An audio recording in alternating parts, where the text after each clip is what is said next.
Hola nuevamente mis estimados hermanos y hermanas que están con nosotros en su canal Palabras de Vida, Alimento para el Alma. Es un placer estar con ustedes de nuevo y gracias por acompañarnos en este tema que lleva por título La idolatría. Comenzamos. Pon tus ojos en Cristo, tan lleno de gracia y amor. El apóstol Pablo escribe a los hermanos en Corinto, en la primera epístola, en el capítulo 10 y el versículo 14, lo siguiente. Por tanto, amados míos, huid de la idolatría. Primera de Corintios, capítulo 10, versículo 14.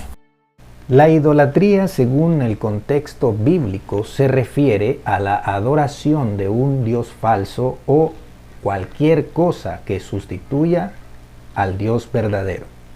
La palabra idolatría la obtenemos de la unión de dos vocablos griegos. El primero de ellos es idolón, que significa Dios falso, y el vocablo latreia, que significa adoración o servicio. En sentido general, la idolatría es el culto a lo tangible y visible, veneración de cualquier cosa creada en lugar de al Creador, el Dios verdadero. El Nuevo Testamento amplía el concepto de idolatría para incluir prácticas como la glotonería y actitudes como la codicia o la avaricia. Idolatría es poner cualquier objeto o sujeto en el lugar que le corresponde única y exclusivamente a Dios. El sujeto puede ser una persona, como es el caso de aquellas costumbres primitivas de dar culto a la personalidad de los líderes políticos como el faraón o el César o cualquier otro rey. También el objeto puede ser un animal o un astro como el sol o la luna, o un lugar especial como una roca o un árbol frondoso, o cualquier obra de la mano del hombre como estatuas o pinturas. En resumen, la idolatría es atribuir divinidad a cosas que por naturaleza no lo son y nombrarlas dioses. Pero también idolatría, y esto es bien importante, idolatría es la adoración del verdadero Dios representándolo con algo material. Aun cuando se quiera justificar que es adoración al Dios verdadero, Dios nunca requirió ni ordenó ni pasó por la mente de Dios que nosotros le adoráramos con alguna representación material. La idolatría se practicó desde muy temprano en la historia, según la Biblia. Los antepasados inmediatos de Abraham servían a dioses extraños. Veamos lo que nos dice este pasaje en el libro de Josué. Y dijo Josué a todo el pueblo: Así dice Jehová, Dios de Israel: Vuestros padres habitaron antiguamente al otro lado del río, esto es, Taré, padre de Abraham y de Nacor, y servían a dioses extraños. Josué 24, versículo 2. Muy temprano en la historia del pueblo de Dios, es decir, desde los antepasados de Abraham, se practicó la idolatría. No se sabe desde cuándo exactamente esta práctica de adoración a dioses extraños inició, pero al menos sabemos que la necesidad que el hombre tiene de Dios es innata. Solamente que el hombre, el ser humano, a veces busca llenar esa necesidad, busca saciar ese deseo inexplicable por el Ser Supremo, busca saciarlo con cosas equivocadas, y es ahí donde han surgido tantos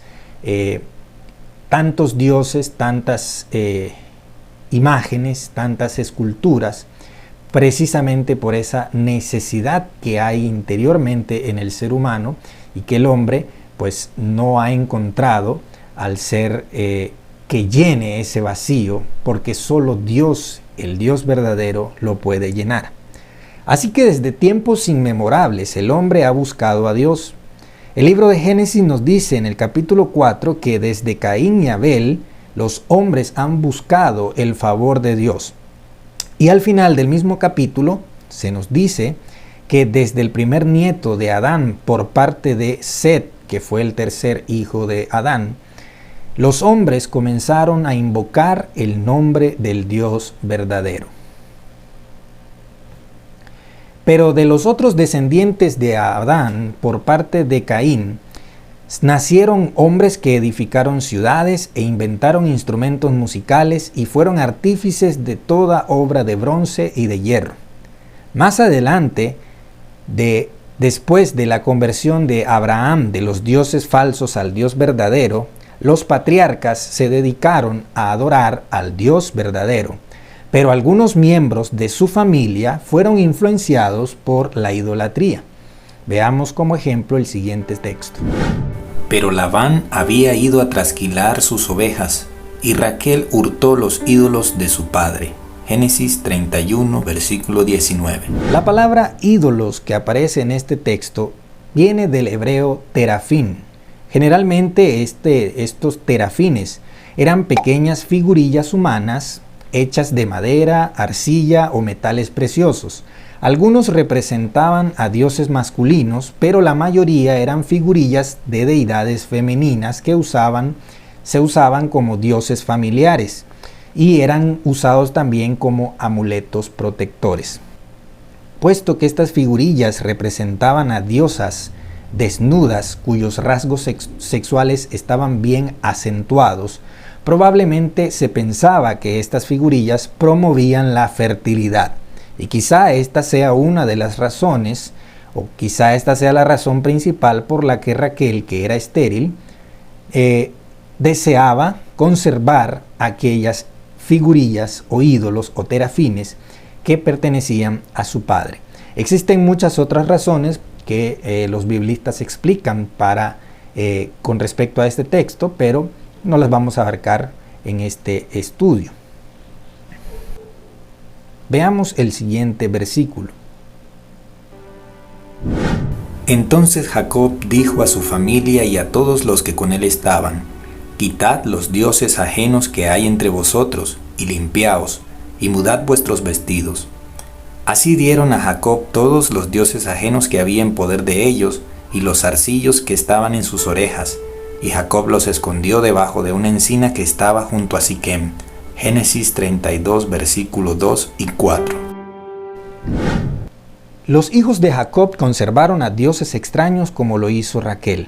Pero en este pasaje vemos la estricta reforma que Jacob hizo en su casa, eliminando por completo toda forma de adoración a dioses ajenos y dedicándose él con todos los suyos al servicio del Dios verdadero.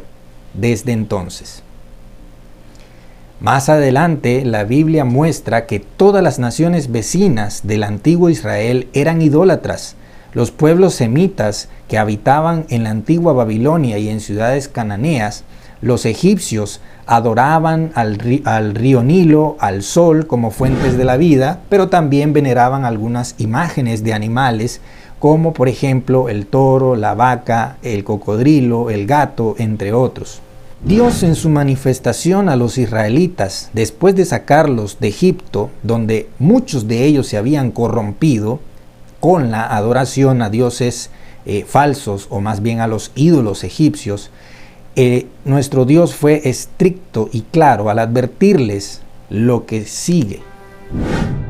Guardad pues mucho vuestras almas, pues ninguna figura visteis el día que Jehová habló con vosotros de en medio del fuego, para que no os corrompáis y hagáis para vosotros escultura, imagen de figura alguna, efigie de varón o hembra, figura de animal alguno que está en la tierra, figura de ave alguna alada que vuele por el aire, figura de ningún animal que se arrastre sobre la tierra, figura de pez alguno que haya en el agua debajo de la tierra. No sea que alces tus ojos al cielo y viendo el sol y la luna y las estrellas y todo el ejército del cielo, seas impulsado y te inclines a ellos y les sirvas. Porque Jehová tu Dios los ha concedido a todos los pueblos debajo de todos los cielos, pero a vosotros Jehová os tomó y os ha sacado del horno de hierro, de Egipto, para que seáis el pueblo de su heredad como en este día. Deuteronomio capítulo 4 versículo 15 al 20.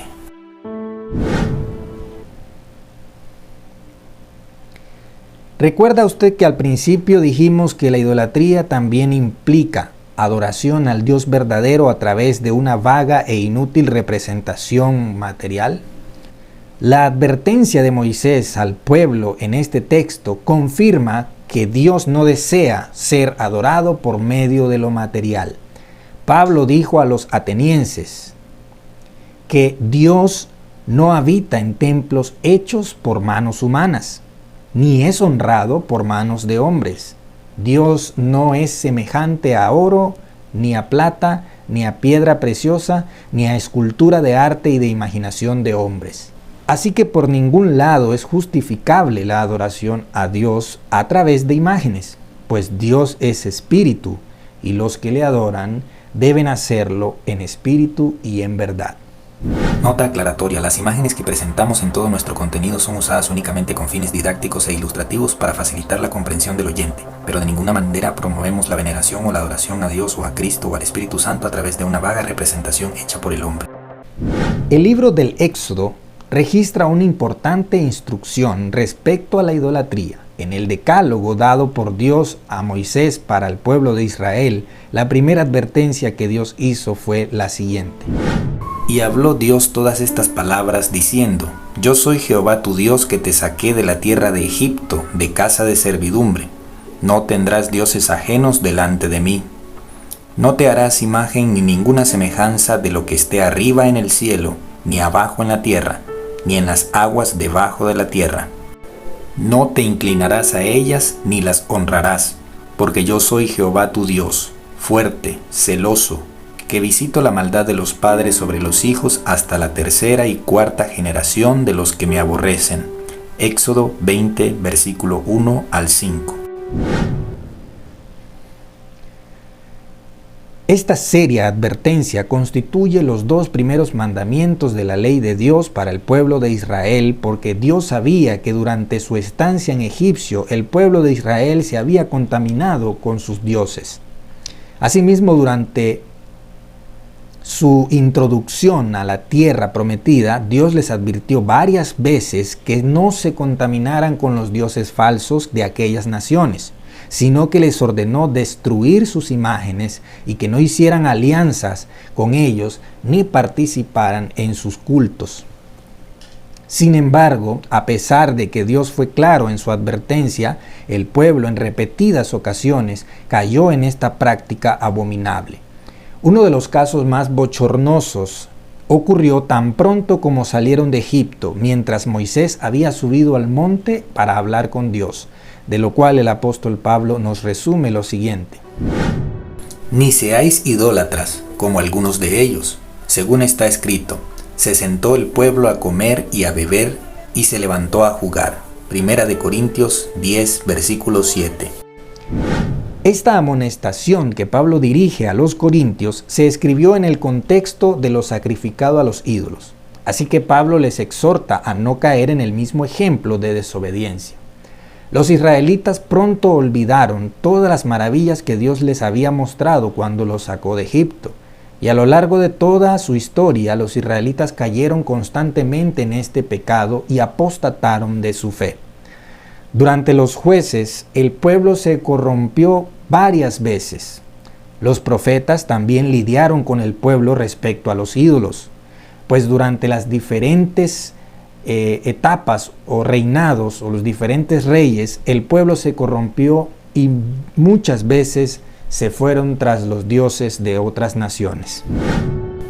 Mi pueblo a su ídolo de madera pregunta, y el leño le responde, porque espíritu de fornicaciones lo hizo errar, y dejaron a su Dios para fornicar. Oseas capítulo 4, versículo 12. Esta es tan solo una de las cientos de veces que Dios reclama a su pueblo la traición que cometió al haberse ido tras dioses ajenos, lo cual es considerado por Dios mismo como un pecado de fornicación o adulterio espiritual. Dios es celoso de su pueblo y Él considera a su pueblo como si fuese su esposa. Así que al apartarse de ellos para ir tras dioses ajenos, eso se considera como fornicación o adulterio espiritual. Así que Dios quebrantó a su pueblo por la recurrente apostasía de ellos y su constante obstinación en servir a los ídolos. Pero hasta aquí dejaremos por hoy. Seguiremos estudiando este importante tema en un próximo video. No te lo pierdas. Que Dios te bendiga y será hasta la próxima.